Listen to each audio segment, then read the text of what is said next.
निफाड तालुक्यातील तब्बल 54 शेतकऱ्यांची सुमारे 1,40,00,00,000 रुपयांची फसवणूक करणाऱ्या व्यापाऱ्याच्या ओझर पोलिसांनी मुसक्या आवळल्यात। संशयित व्यापारी 2 वर्षांपासून पोलिसांना गुंगारा देत होता।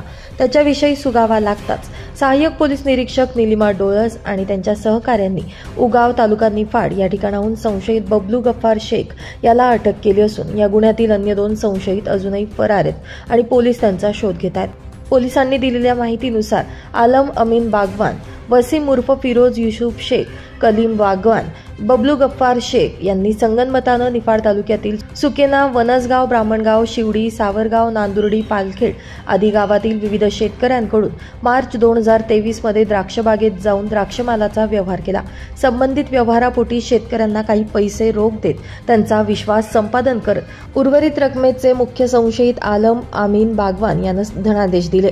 द्राक्षबागेचा खुडा झाल्यानंतर संबंधित शेतकऱ्यांनी सदर धनादेश बँकेत वटवण्यासाठी टाकले असताना खात्यात पुरेशी रक्कम शिल्लक नसल्याचं समोर आल्यानं संबंधित चेक बाउन्स झाले। यानंतर शेतकऱ्यांनी संबंधित व्यापाऱ्यांसोबत संपर्क साधत उर्वरित पैशांची मागणी केली।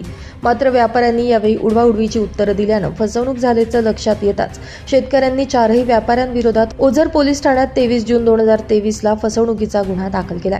यानंतर संशयित पसार झाले होते। यातील कलीम बागवान याचा अटकपूर्व जामीन मिळाल्यानं मंजूर करण्यात आला, तर अन्य 3 संशयित बेपत्ता होते। यातील बबलू गफ्फार शेख हा संशयित उगाव या ठिकाणी येणार असल्याची माहिती पोलिसांना मिळताच ओझर पोलिसांच्या सहाय्यक पोलीस निरीक्षक निलिमा डोळस, राजेंद्र बागुल, राजेंद्र डंबाळे, भास्कर जाधव यांच्या पथकानं उगाव येथून त्यांच्या मुसक्या आवळल्यात। दरम्यान मुख्य संशयित आलम बागवानचा अटकपूर्व जामीन उच्च न्यायालयानं फेटाळल्याची माहिती तपास अधिकारी निलिमा डोळस यांनी दिली आहे।